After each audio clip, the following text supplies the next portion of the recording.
எத்தனை பேர் சொல்ல முடியும்? அவர் நம்மளை மறக்காதவர், அவர் நம்மளை விட்டு விலகாதவர்.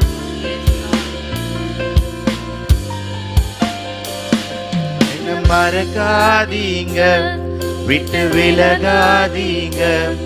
உங்க முகத்தை நீங்க மறைச்சா நான் எங்கே ஓடுவேன்? என்ன மறக்காதீங்க, விட்டு விலகாதீங்க. உங்க முகத்தை நீங்க மறைச்சா நான் எங்கே ஓடுவேன்? எங்கே ஓடுவேன்? உம் சமூகத்தை விட்டு, உம்மை விட்டு விட்டு எங்கும் ஓடி ஒளிய முடியுமோ? எங்கே ஓடுவேன்? உம் சமூகத்தை விட்டு, உம்மை விட்டு விட்டு எங்கும் ஓடி ஒளிய முடியுமோ? என்ன மறக்காதீங்க, விட்டு விலகாதீங்க.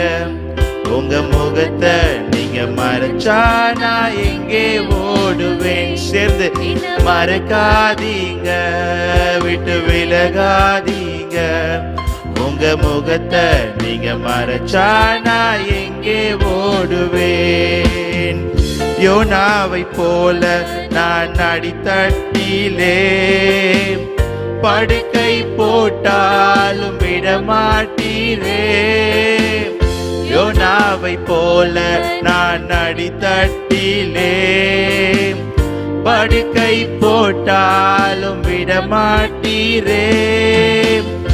ஓடி போனாலும் தேடி வந்தீரே. மீனை கொண்டாகிலும் மீட்டு வந்தீரே. ஓடி போனாலும் தேடி வந்தீரே.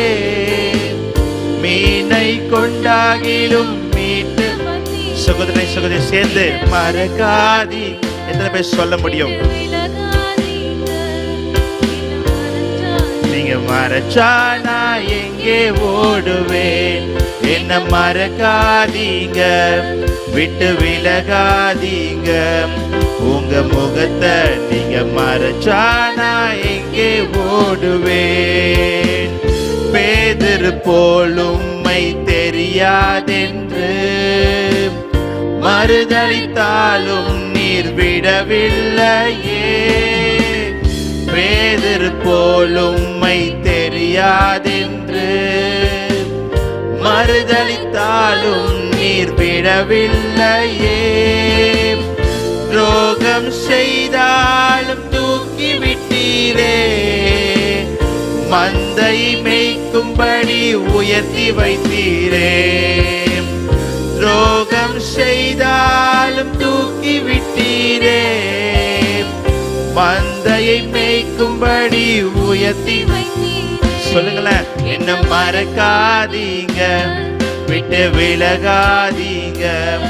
உங்க முகத்தை நீங்க மறைச்சா நான் எங்கே ஓடு? சகோதரனை சகோதரியே சேர்ந்து ஒரே குரலாக விட்டு விலகாதீங்க. உங்க முகத்தை நீங்க மறைச்சா நான் எங்கே ஓடுவேன்? அப்பா எங்கே ஓடுவேன்? உம் சமூகத்தை விட்டு, உம்மை விட்டு விட்டு எங்கும் ஓடி ஒளிய முடியுமோ? எங்கே ஓடுவேன்? உம் சமூகத்தை விட்டு, உம்மை விட்டு விட்டு எங்கும் ஓடி ஒளிய முடி. Let's sing one more time. எங்கே ஓடுவேன்? உம் சமூகத்தை விட்டு, உம்மை விட்டு விட்டு எங்கும் ஓடி ஒளிய முடியுமோ? எங்கே ஓடுவேன்? உம் சமூகத்தை விட்டு, உம்மை விட்டு விட்டு எங்கும் ஓடி ஒளிய முடியுமோ? உம்மை விட்டு நாங்க ஓட நினைக்கலாம் அப்பா, ஆனால் நீர் எங்களை உம்முடைய அன்பினால, உம்முடைய சிறகுனால எங்களை சேர்த்து கொள்ளுகிற தேவன் நீர் ஒருவர் மாத்திரமே. ஆண்டவரே, உம் கூடவே இருந்த பேதுரு சூழ்நிலை நிமித்தம் மறுதலிக்க நேரிட்டது. ஆனாலும் அந்த பேதுருவை நீர் விடவில்லை ஆண்டவரே. அந்த பேதுருவை கொண்டு ஆண்டவரே நீர் அற்புதங்களையும் அடையாளங்களையும் செய்தீர் ஆண்டவரே. பேதுருடைய நிழல் பட்டு, இயேசுனுடைய நிழல் பட்டு கூட யாருமே சொஸ்தமாகல. ஆண்டவர் சொன்னாரு, சித்தமுன்னா சொஸ்தமாகினாரு. நிமிர முடியாத கூனியை பார்த்து நிமிர்ன்னு சொன்னாரு. பெரும்பாடுள்ள ஸ்திரியை பார்த்து சொன்னாரு, ஸ்திரியே உன் விசுவாசம் உன்னை ரட்சித்ததுன்னு சொன்னாரு. ஆனால் பேதுரு நடந்து போகையில அவருடைய நிழல் பட்டு வியாதியஸ்தர் சுஸ்தமானார்கள்.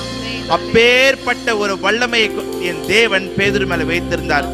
even though he betrayed, அவர் மறுதலித்தாலும் என் தேவன் அவர் மேல வைத்த நோக்கத்தை, திட்டத்தை என கேட்டாரு. பேதுருவே, நீ என் ஆடுகளை மேய்ப்பாயா என்று சொல்லி கேட்கும் பொழுது என் தேவன் சொன்னாரு, உன்மேல் என் சபையை கட்டுவேன் என்று சொல்லி. அது போலவே இன்னைக்கு நம்ம கூட தேவனை விட்டு அநேக நேரங்களில் விலகி இருக்கலாம், தேவனை விட்டு ஓடி இருக்கலாம், தேவனை மறந்து வாழ்ந்திருக்கலாம் பிரியமானவர்களே. ஆனால் வேதம் சொல்லுகிறது, நாம் அவரை தேடி போகவில்லை, அவர் நம்மளை தேடி வந்திருக்கிறார். ஹல்லேலூயா. உலகத்துல எத்தனையோ மனுஷங்க இருக்கிறாங்க. ஏன் என் ஆண்டவர் உங்களையும் என்னையும் தெரிந்து கொண்டார்? இந்த காலை வேளையில ஏன் எங்களை துதிக்க வைத்தார்? ஏன் இதை உங்களை பார்க்க வைத்திருக்கிறார்? ஏன் உங்களை சபைக்கு கொண்டு வந்திருக்கிறார்? ஏன் உங்களை முன் குறித்திருக்கிறார்? உங்களை அழைத்திருக்கிறார், உங்களை மகிமைப்படுத்தியிருக்கிறார், உங்களை ஆசீர்வதித்திருக்கிறார்.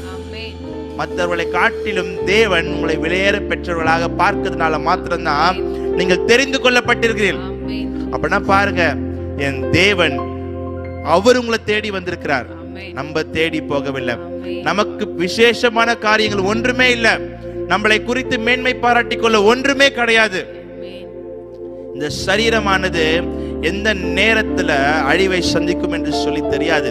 மரணமானது எப்ப நமக்கு நேரிடும் என்று சொல்லி நமக்கு தெரியாது. ஆனால் ஜீவனுள்ள காலெல்லாம் என் தேவனை நான் உயர்த்துவேன் என்று சொல்லி வைராக்கியம் உள்ள ஒரு கிறிஸ்துவராய் நீங்கள் இருக்கும் பொழுது கர்த்தர் நிச்சயமாகவே மகிமையான காரியங்களை செய்ய வல்லவராக இருக்கார். ஹல்லேலூயா.